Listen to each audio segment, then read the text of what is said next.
Dr. Evan Harris, a man of science and solitude, walked the desolate beach. The sun, a dying ember on the horizon, cast long shadows across the sand. Evan scanned the ground, searching for unusual shells, remnants of a world unseen. A flash of iridescent blue caught his eye. It lay crumpled at the base of a dune, an anomaly against the muted landscape. Cautiously, Evan approached. It was a bird, but unlike any he had ever seen. Its plumage shimmered with 1,000 shades of blue, its beak long and slender, its eyes large and black. The bird lay still, one wing twisted at an unnatural angle. It breathed shallow, rapid breaths. A low humming sound emanated from its chest, a rhythm alien yet strangely comforting. Evan gently scooped it up, cradling it in his hands. Carrying the bird, Evan hurried back towards his solitary cottage, the setting sun painting the sky in hues of farewell. The cottage, perched on a cliff overlooking the sea, was Evan's sanctuary. It was filled with the tools of his trade: microscopes, telescopes, shelves overflowing with books. Now it became a haven for an unexpected guest. Evan fashioned a makeshift nest for the bird, a haven of warmth and comfort. He tended to its wounds, marveling at its otherworldly anatomy. Days turned into nights. Evan tirelessly nursed the bird back to health. He fed it a concoction of crushed seeds and berries, amazed by its rapid recovery. The bird, growing stronger, would often stare at him with an unnerving intensity. Its eyes, like black pearls, seemed to hold a universe of secrets. The humming sound, once faint, grew stronger, permeating the silence of the cottage. Sleep, once a refuge, became a kaleidoscope of vivid dreams. Evan dismissed the dreams initially, attributing them to stress and exhaustion. He was a man of science, a pragmatist.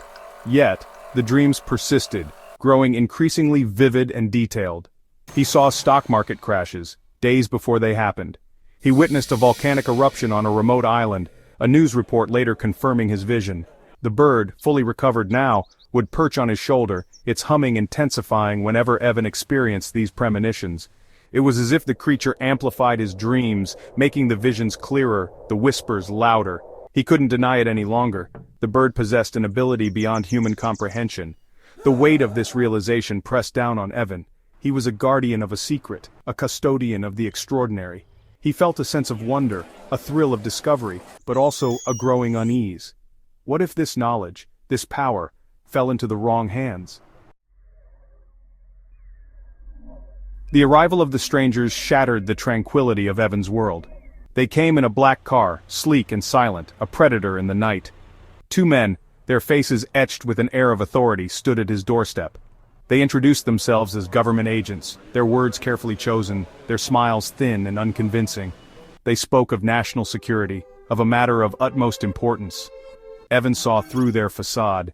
He had seen glimpses of them in his dreams, their faces contorted with greed and ambition. They knew about the bird, about its gift. How they found out, Evan couldn't fathom, but their presence confirmed his deepest fears. Evan refused to cooperate, politely but firmly.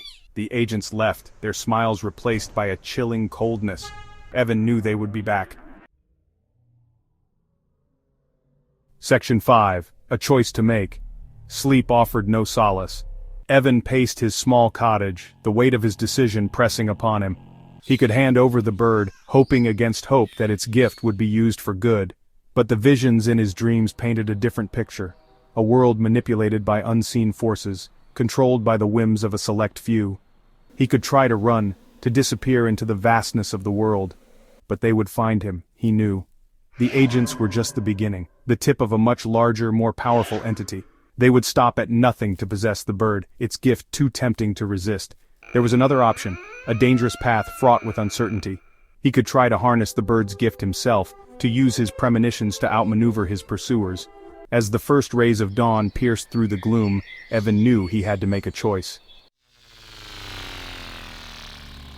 Section 6. Flight to freedom. Evan chose freedom, a path fraught with uncertainty and danger. He chose to protect the bird, to shield its innocence from the grasping claws of power. The decision was not easy, but it was necessary. He packed a small bag, food, water, a map, a compass. Every item was carefully chosen, each one essential for the journey ahead. He wrote a note, a fabrication for the authorities, a smokescreen to buy him time. The words on the paper were a carefully crafted lie. The bird, sensing his resolve, perched on his shoulder, its humming a constant reassurance. It was as if the bird understood the gravity of their mission. They slipped out of the cottage under the cloak of darkness, the vast expanse of the night sky their only witness. The stars seemed to guide their path. Evan, guided by instinct and a desperate hope, headed towards the mountains, the rugged terrain his only ally. Each step was a testament to his determination.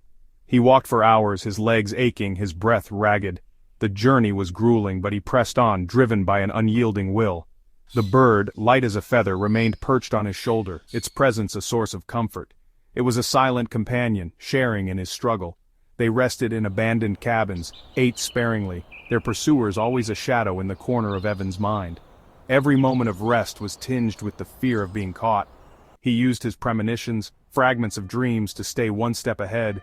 These visions were his guiding light, helping him navigate the treacherous path to freedom. Section 7. The Gift Within.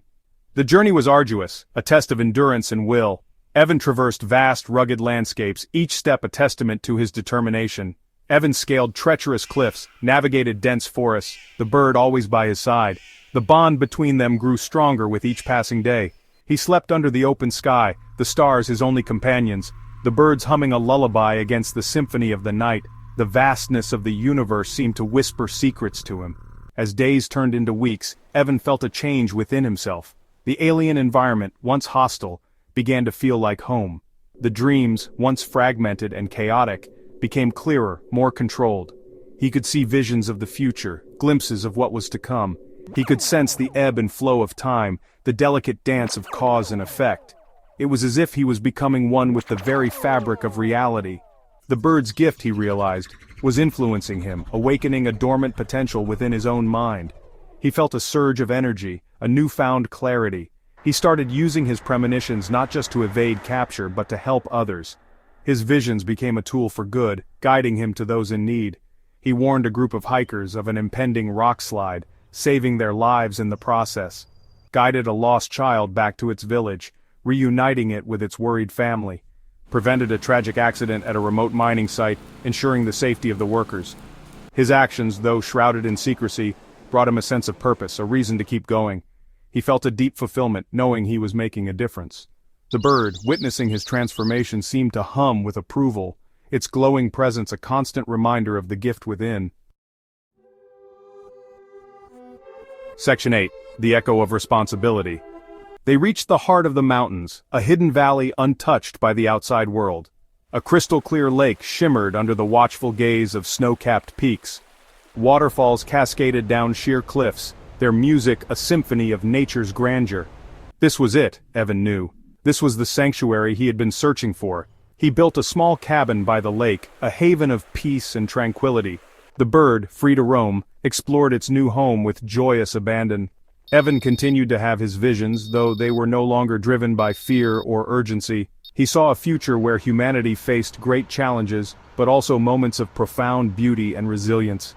He recorded his visions in a journal, a chronicle of the possible futures that lay ahead. He wrote about the bird, its origin a mystery, its purpose a source of constant reflection. Section 9. A Future Unknown. Years passed, and the world around Evan continued to evolve in ways both wondrous and terrifying. The cabin in the mountains became Evan's sanctuary, a place of quiet contemplation and profound connection with the alien bird. It was here, amidst the serene beauty of nature, that he found solace and clarity. The creature, ageless and wise, became his companion, confidant, and friend. Their bond transcended the ordinary, creating a unique partnership that defied the boundaries of time and space. Evan, his hair now streaked with silver, continued to document his visions, his writings filled with warnings and words of hope. Each entry in his journal was a testament to his unwavering commitment to understanding the future. He had glimpsed a future fraught with challenges, a world grappling with the consequences of its actions. The images of a dystopian society haunted him, urging him to find solutions, but he had also seen moments of extraordinary courage, compassion, and innovation. These glimpses of humanity's potential gave him hope, showing that even in the darkest times, there was light. He had seen humanity, at the precipice of destruction, find the will to change, to adapt, to create a better future. It was in these pivotal moments that the true strength of the human spirit shone through. Evan knew that the future was not fixed, that destiny was not a predetermined path, but a tapestry woven from countless choices, big and small.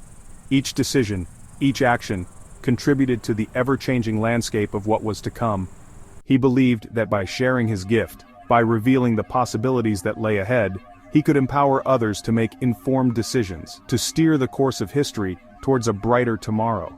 His visions were not just warnings, but beacons of hope. He began to share his story, cautiously at first, with trusted individuals, scientists, journalists, and artists. These were the people who could understand the